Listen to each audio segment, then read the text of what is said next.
2014 नंतर आतंकवाद असो, पाकिस्तान असो, या संदर्भात आपल्या देशाची भूमिका ही अतिशय कणखर राहिलेली आहे. हे काय मनमोहन सिंगजींचं सरकार नाही, हे काय गांधी परिवाराचं केंद्र सरकार नाही, हे आदरणीय मोदीजींचं केंद्र सरकार आहे.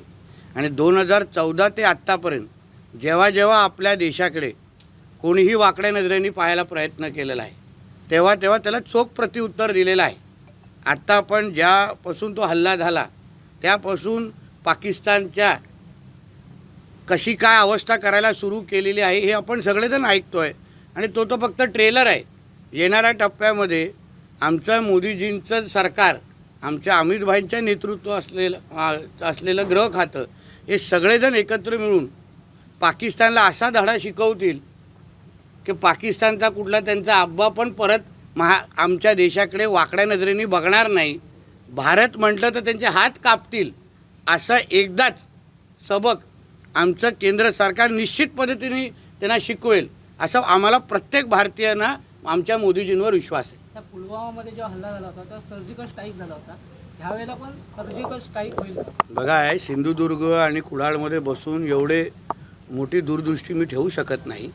शेवटी मी जसं तुम्हाला सांगितलं की आपण मोदीजींवर विश्वास ठेवला पाहिजे. हे मनमोहन सिंगजींचं आणि लेच्यापेच्या काँग्रेसवाल्यांचं सरकार नाही, हे कणखर देशभक्ताचं, राष्ट्रभक्ताचं सरकार आहे. आणि म्हणून पाकिस्तान परत आपल्या भारताकडे वाकड्या नजरेने पाहण्याची हिंमत पण करणार नाही. एवढं चांगलं एक उत्तर आणि संदेश येणाऱ्या काळामध्ये दिला जाईल. तो कसा देणार, कुठून देणार, हे मला वाटतं देशाच्या नेतृत्वावर आपण सोडून द्यावं. झालेला जो हल्ला आहे त्याला जबाबदार केंद्र सरकार आहे आणि त्यामुळे अमित शहानी राजीनामा द्यावा अशी मागणी संजय राऊत करतात. असं आहे की शेमड्या लोकांना तुम्ही देशाचे प्रश्न विचारता, आमच्या भांडूपच्या देवानंदला तुम्ही देश पातळीचे, आंतरराष्ट्रीय पातळीचे प्रश्न विचाराल तर अशीच उत्तरं मिळणार. त्याचा मालक जेव्हा महाराष्ट्राचा मुख्यमंत्री होता तेव्हा करोना काळात महाराष्ट्रामध्ये करोना मृत्यू ह्याच्यामध्ये 1 नंबरवर होता. तेव्हा मालकाने राजीनामा, उद्धव ठाकरेंनी राजीनामा दिला होता का? मग आता कुठल्या तोंडाने हा आमच्या अमित भाईंचा राजीनामा मागतोय? अगोदरच्या काँग्रेसच्या काळात असलेले गृहमंत्री आणि अमित भाईच्या कारकिर्दीमध्ये, अमित शाह साहेबांच्या कारकिर्दीमध्ये झालेल्या कारवाया ह्याच्या तुलना केल्यानंतर प्रत्येक देशाच्या नागरिकाचा आमच्या अमित भाई शहांच्या आणि नरेंद्र मोदीजींवर पूर्ण विश्वास आहे की आमची अस्मिता, आमचा स्वाभिमान ह्या आमचे हे दोन्ही प्रमुख नेते निश्चित पद्धतीने अबाधित ठेवतील, एवढा ठाम विश्वास आहे. चिपी विमानतळाला पूर्ववत व्यवस्थित करण्यासाठी तुम्ही प्रयत्नशील आहात, तुमचं अभिनंदन. परंतु बॅरिस्टर नाथपै यांचं नाव देण्यासंदर्भात निर्णय झालेला, तर त्या संदर्भात केव्हापर्यंत योग्य जागी योग्य प्रश्न विचारलेला आहे. म्हणून 3 कॅबिनेट अगोदर मीच हा प्रश्न जेव्हा छत्रपती संभाजीनगर आणि हे सगळे विषय जेव्हा कॅबिनेटमध्ये चर्चेमध्ये आलेले होते तेव्हाच मी हा विषय आदरणीय मुख्यमंत्र्यांना ह्याच्यावर लक्ष वेधलेलं. त्यांनी तसं मला असं उत्तर आलेलं होतं की हा विषय केंद्राकडे गेलेला आहे, अंतिम टप्प्यात आहे. म्हणून मुख्यमंत्री कार्यालय स्वतः आपल्या चिपीचं नाव बॅरिस्टर नाथपाई यांचं नाव देण्यात यावं यासाठी ते स्वतः पाठपुरावा करत आहेत. लवकरच त्या नामकरण सोहळ्यासाठी आमच्या सगळ्याच पत्रकार मित्रांना आमंत्रण करू. तुम्ही नाईट लँडिंगसाठी प्रयत्न करू.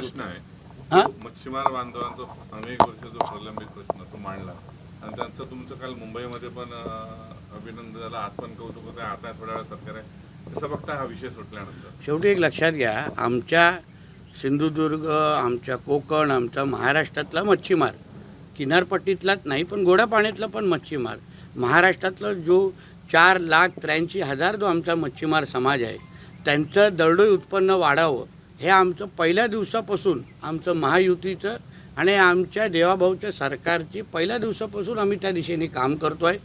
मत्स्यशेतीला कृषीचा दर्जा देण्यात यावा, ह्यामध्ये आज आपला महाराष्ट्र हा पहिला राज्य आहे.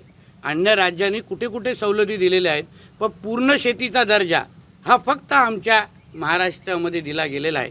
उदाहरण सिंधुदुर्गाच्या दृष्टिकोनातून अगर तुम्ही विचार कराल, आपल्याकडे फयांसारखे वादळ जेव्हा यायचे तेव्हा त्यांना नुकसान भरपाई कशी द्यायची हा फार मोठा प्रश्न आपल्यासमोर असायचा. मग राणेसाहेब जेव्हा पालकमंत्री होते तेव्हा ते स्पेशल केस करायचे आणि मग शेतकऱ्यांच्या धर्तीवर आपण नुकसान भरपाई द्या आणि ती पण कधी कधी तुटपुंज देण्यातला आपल्याकडे पर्याय नसायचा.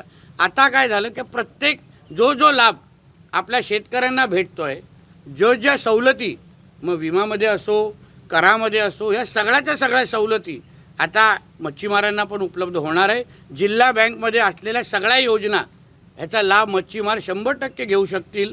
आणि म्हणून आमच्या सिंधुदुर्ग, आमचा कोकण, आमचा महाराष्ट्र हे येणाऱ्या काळामध्ये मासेमारीमध्ये देशात पहिल्या 3 क्रमांकावर निश्चित पद्धतीने असेल, हा विश्वास या निमित्ताने व्यक्त करतो. नाईट लँडिंग सुविधेसंदर्भात आपण मोठ्या प्रमाणात प्रयत्नशील आहात.